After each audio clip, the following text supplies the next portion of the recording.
let me start with this story, and I'm going to tie it to Ukraine, to Ohio, the entire mess. We have a story that came out yesterday. Former J.P. Morgan executive Jess Staley discussed Disney princesses with Jeffrey Epstein in July 2010 in an email exchange. Now, this is coming because there's a lawsuit in a court filing by the U.S. Virgin Islands Attorney General and the acting Attorney General. Wasn't this Attorney General the one that filed the suit and then was fired, and so they replaced him with another Attorney General? So that shows you corruption just right there. Okay. So the exchange in the email was about the young women and girls procured by Epstein for the former J.P. Morgan Chase executive. Okay. He went to his properties, Epstein's properties in the Virgin Islands. They were discussing the women and young girls procured, and they used the names of Disney princesses. And at one point, Epstein was like, hey, next time, which princess? And he was like, hey, check out Snow White. I think it's Snow White. Okay? They were sending explicit photos to each other and everything else. Now, this guy is very well known. Epstein, very well known. He's friends with Epstein. We know about their relationship, just like we know about the relationship with Microsoft founder and the guy who's currently redesigning our world and our health, Bill Gates. We know that Bill Gates, his wife, one of the reasons why his wife left him, apparently, is because he would not distance himself from Epstein. Now, there are pictures of this J.P. Morgan Chase executive on the island with Epstein and Bill Gates. Now, are you telling me they flew down to the island and Snow White and the other princesses were paraded around for the J.P. Morgan Chase executive, and Epstein was doing the parading with the girls? And where was Bill Gates? He was working on software, because there's pills for that now, Bill. You can take that, and the software and hardware, they become one again. But once again, sponsored by Pfizer. It is Pfizer. It is incomprehensible that we do not know who these Johns were. And let me say it this way. If that little black book of Epstein's contained only the names of truck drivers, conservative, commentators, and diner restaurant owners, do you think any of those names would not be known today? We have a good example of this recently with Matt Gaetz. Yeah. Who they accused of all sorts of things and then Correct. Went through all the investigations and did not find anything to charge him with. Right. So they'll charge anything. They'll do anything to smear you. Knew his name. Every accusation was out on the table immediately. We don't know the facts that they know, and we're never going to know. We're never going to know. But I'm telling you, if they were all people that were in red states, all those names would be known. One guy would be like, I fixed the furnace. I'm only in his little black book because the furnace has problems, and when it goes down, I go through a basement door that only leads to the furnace room, and I fix the furnace. I have nothing to do with it. He would be known as a pedophile. But the wealthy, the connected, they can get away with child rape, and somehow or another, no one seems to care. Why? Because you don't know. That's a conspiracy theory. You don't know who these people are. You don't know what Bill did. Well, no one's looking into it. And that causes one to go, why? Why? Because if we knew it was somebody that nobody knew in a red state, they would be smeared, if not in prison today. And if they had done something with children, they should be in prison. So why isn't this happening? I don't think it's just to protect the elite. I really don't. I don't think that it is just because Bill Gates and Bill Clinton were flying on his plane in a totally innocent way. I don't think that's what it is. I think that's part of it. But I think the real target is the intelligence apparatus of America. I believe that Jeffrey Epstein, this guy doesn't go from nobody to where he was, connected with so many powerful people, doing this kind of stuff. Believe me, if I'm in your home, you're flying me on your jet to your island where I'm spending a week. I have the security that checks them out 6 ways to Sunday. I know whose house I'm going to if I'm staying for a week. I know, and I get a briefing before I decide to book it on the calendar. Wait a minute. Soft book that, but leave room for an excuse. And security is looking at them, getting all the information. Then they come to me and say, okay, these are the rumors. This is what's happening. This is what we think might be happening. We recommend you don't go, but it's up to you, sir. And then it is up to me. You're telling me that Bill Gates doesn't have security like that? That could look deeper than Glenn Beck's security could? Are you telling me that all of these people, President Clinton with Secret Service detail, they didn't know anything about what was going on in that island? Bullcrap. You'll never convince me of that. Never.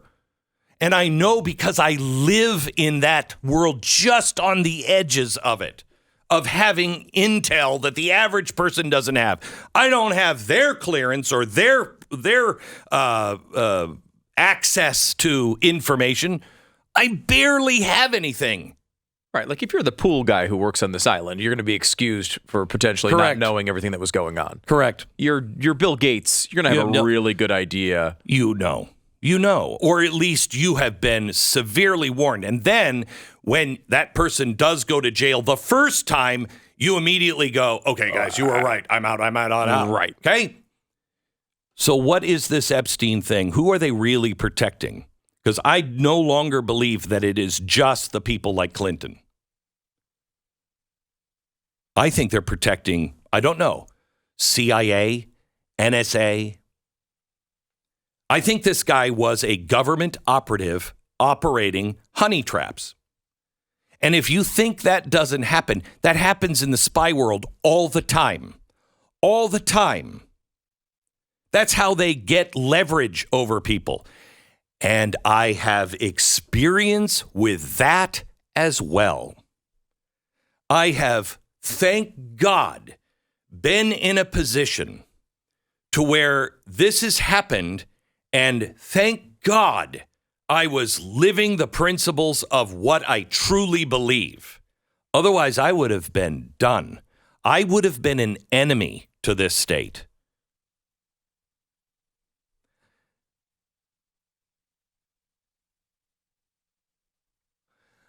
I was at Fox, and people were going through my garbage, investigated. And I had been investigated before. The first time, well, I don't want to say who was doing it. First time, it was on the left, okay? And I know the company that was doing the investigation. They're the big lefty company, okay? And they search everything. They look for anything, okay? Thank God I was clean, and anything that I had ever done wrong, I had confessed to you a long time ago. I'd be like, I was a dirtbag, okay? And I'm a recovering dirtbag, and I'm trying to be better. So I had no fear. They're going through my garbage. They're going through all kinds of stuff, and I'm like, what do they think they're going to find? My wife and I actually laughed about it, okay? You're very boring. I'm extraordinarily boring. The best thing they could find was an old historical document that you may have thrown out by mistake. Right. So then I'm at Fox, and the event at the mall happens in Washington, D.C. 500,000 people show up. Rupert Murdoch calls me to his office. What are your intentions? What are you going to do with all this power? And I'm like, what are you talking about? You running for president? No, I'm not running for president. You're running for president. No, I'm not running for president. I don't want that. Okay? I just asked people to gather just to bring hope to the country. They didn't believe me. Somebody starts investigating me again. And they go through my garbage, all of it. Same group of people, different employer. You draw your own conclusions. In a meeting that I had about 2 months later, I knew they had nothing because I don't have anything. I'm boring.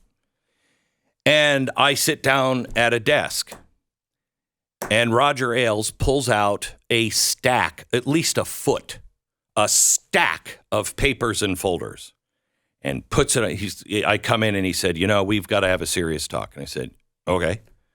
And he comes down, he puts a stack of papers on his desk, all in folders. And then he kind of pets it like a little kitty cat. And he says, a lot of people would like to see you pulled down. I said, I know. He said, and there's a lot of people that'll do anything to get information on you. I said, I know. Good thing I'm really boring. And he said, well, and then he petted the little file. Well, Glenn, it's always a horrible thing when a man has a wife like you have. Now I am just on fire. The hair is standing up on the back of my neck, and I lean in and grab the edge of his desk, and I said, why is that always trouble? And he said, well, because a man will step out and do something, and it's human nature, and it can really hurt a good woman like that. And I looked at him straight in the eye, and with all the calmness that I could muster, I said, it sure is, Mr. Ailes, and that is exactly why nothing like that has ever happened. And then we had like a third grade stare down for, it had to be at least a minute, felt like an hour, had to be at least a minute, where his eyes didn't move, my eyes didn't move, and I know the first person who speaks loses, and I wouldn't speak. I had already said the truth, and I stared at him across the desk behind those papers.